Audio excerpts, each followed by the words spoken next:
Deixei uma pergunta para você, Sheila Sodré. Quando a criança não quer ir, vou colocar a situação de pai, tá? Certo. A mãe tem a guarda, aí é o dia do pai pegar. E neste dia a criança não quer ir de jeito nenhum e o pai quer levar à força. É correto forçar a criança a ir? Fernanda, pensa numa situação complicada. Não é? Sabe por que fica complicado? Porque você tem os adultos, muitas vezes, em atrito.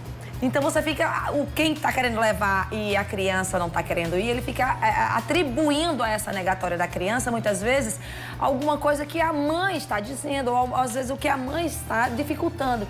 Então, cria mais impasse ainda. Olha bem, como a gente começou desde o início a falar da importância dessa convivência e que o objetivo é a criança, então, o que acontece? Aí tem que ser, os adultos são os pais. Então, os pais é que tem que compreender o porquê da negatória da criança naquele momento. É porque o lazer que está na casa da mãe é mais interessante do que o do pai. E aí a criança, claro, no conforto da casa, que ele está acostumado, que ele passou a semana toda, é mais agradável. Será se estar com o pai está sendo uma coisa pesada, enfadonha, chata, que a criança não quer ir?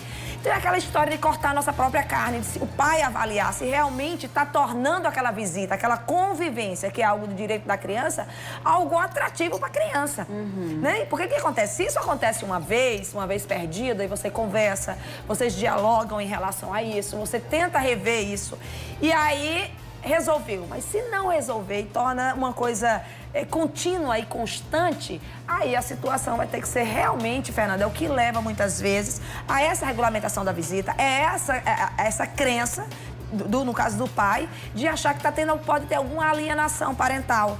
Pode ser que a criança não está sendo, por exemplo, estimulada a viver com o pai, a conviver, essa convivência. Sempre acontece isso, né, Sheila? Exatamente. Às vezes é um dia que especificamente a criança não quer ir. Olha a compreensão, Fê. Olha a história do diálogo, como é importante. A gente fala muito aqui dessa questão da guarda compartilhada. O bem é para a criança. Gente, os pais têm que realmente sangrar pelos filhos nessa questão da compreensão e de fazer o que é melhor para ele. Não tem que ser só o Estado numa audiência de família para determinar quanto tempo vai, qual o dia que vai pegar a visita, com quem vai ficar, como é que vai ser isso, não. Os pais têm que entender o que é realmente melhor e fazer um sacrifício. Você está morrendo de raiva do seu ex-marido, porque não está pagando pensão, porque não está fazendo isso. E que o final de semana com o pai é o melhor possível, que o pai se diverte e tudo, e aí às vezes você fica meio com orgulho ferido, ou vice-versa.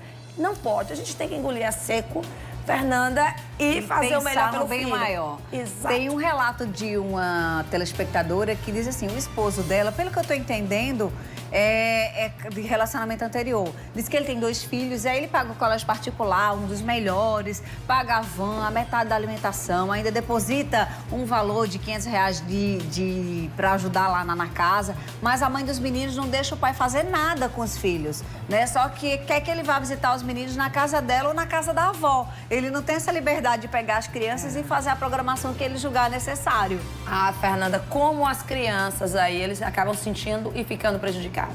Um caso desse é aquela história. Não adianta você estar reclamando e se você não age, tá? Então, assim, tem uma coisa que a gente não entende é que muitas vezes a gente vai aceitando uma situação pelo simples fato de não fazer nada. O não escolher já é uma escolha, Fernanda. Eu não fazer nada, isso está acontecendo há quanto tempo? Será que eu tô fazendo questão realmente de ficar com os meus filhos? Porque se eu tô, meu amigo, que se quando eu brinco muito, um cliente diz que mulher é trem brabo, né? Quando quer uma coisa, implica, vai atrás. Mas quando você quer e você entende a importância que é a convivência do seu filho com a sua relação familiar, para que ele cresça, pegando o que você tem de melhor, para que ele possa aprender com você, aquela história, herdar, se sentir amado e no futuro não ser uma criança insegura, com um problema por falta dessa ausência, né, de convivência. Você tem que brigar por isso, gente. O judiciário, o Estado, na pessoa do judiciário, tá para isso. Porque numa audiência onde vai estar presente o Ministério Público, onde vai estar os cônjuges, e muitas vezes ali, às vezes quando é necessário até um psicólogo, claro que é importante, claro que você tem que demandar, sim, em juízo, e exigir que a visita seja livre, Fernanda, a não ser salvo, Fernanda, que exista caso de algum tipo de abuso. Caso em que fique comprovado que a convivência da criança com o pai, com o genitor, com a família do genitor, com a sogra, com a madrasta, seja algo danoso para a criança por conta de históricos, por conta de provas, por conta de Mas mil isso e é uma coisa. um outro contexto, né? Exatamente. E isso tem que Até ser... isso acontecer. É muito tempo aí, né? Exatamente. E outra coisa que tem que ser levada em consideração também é a natureza do trabalho dessa pessoa que vai pegar o filho. Por exemplo, tem uma telespectadora que partilha conosco, o pai da criança trabalha no navio.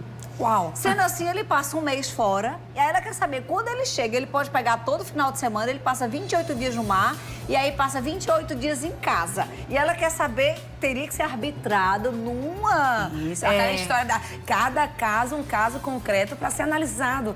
Como, assim, tem coisas que é até lógico. Ele tá 28 dias fora, nos 28 que ele tem, realmente tem que se organizar e ele tem que poder conviver com o filho dentro desse período que ele tem a disponibilidade. E as coisas de criança não é para ser enganada. Você só tem que adaptar, Fernanda, o conteúdo da conversa para a idade mental da criança. Mas tudo tem que ser conversado, tudo tem que tentar explicar a realidade para tornar essa convivência harmônica. Eu vou dizer para vocês, mulheres, se tem uma coisa que ocupa muito tempo da gente mental, no dia a dia, são conflitos com o ex-marido, com o pai de filho da gente. Não dá, porque a vida não anda se você fica entrando em picuinhas com alguma coisa onde a criança não é o primeiro lugar, não está sempre em primeiro lugar. Que esse é o principal, a criança está em primeiro lugar.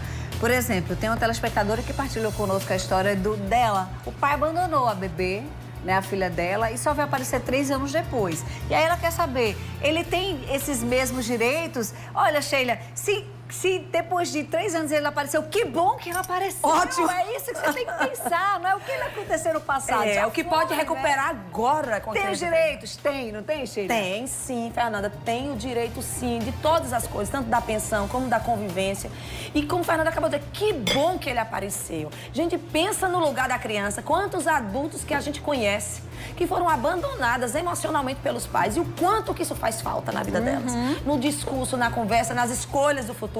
Eu tô aqui diante de uma psicóloga que Verdade. mais do que ninguém sabe das dores da alma de quando senta. Sabe por que eu tenho uma empatia total por criança e na faculdade eu me dava muito bem nos projetos que envolviam criança, mas sabe por que eu não decidi atender criança? Porque a maioria dos problemas da criança não tá nela, tá nos pais. Então a gente faz um trabalho incrível dentro do consultório, quando a criança volta para casa, tudo é desfeito por conta dos pais. Então eu disse, não, eu quero que meus pacientes andem, caminhem, evoluam, por isso que eu decidi atender adulto. Mas preste atenção, se nessa busca para atingir o outro por tudo que foi feito, Pela maldade, às vezes, até, não atinge são o reais. filho ou a filha, não é? Exatamente. Pessoas bem resolvidas e felizes não infernizam a vida dos outros. Vai prestar atenção a isso, não é você que está infeliz e quer infernizar a vida de outra pessoa. Tema gostoso de falar, né, amiga? Beijo, meu amor. Até quarta que vem, Até tá? quarta-feira.